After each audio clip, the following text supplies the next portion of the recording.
People ask us, how easy is it to set up your booster system? Well, it's pretty easy. There's only a couple of wires and you'll be done in a couple of minutes. So it comes with an optical cable to connect to your television and 2 quick connect speaker wires. Okay? First thing we're going to do is we're going to connect a speaker. So you check the color coding on here. One of them has a silver dash. That goes to red. And we put that one in there. All right? And so that guy's done. And then we take the other side, same thing. One of these has a silver dash.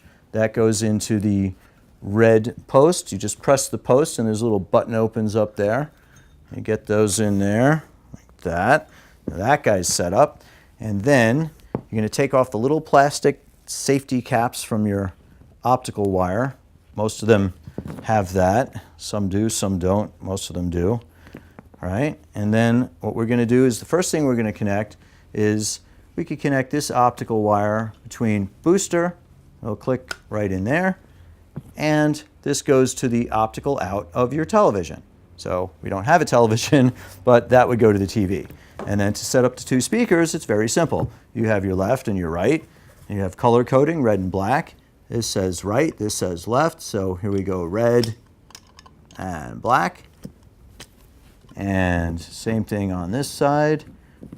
We have the red and black. And then you plug it into the wall and you're done. Booster 1 adds the subwoofer. So we grab our sub, okay, and it's very simple. You just connect the supplied RCA from there to where it says sub. Now Booster 1 is totally set up.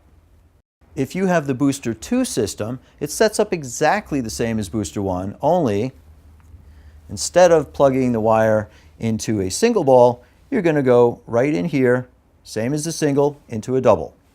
That's it.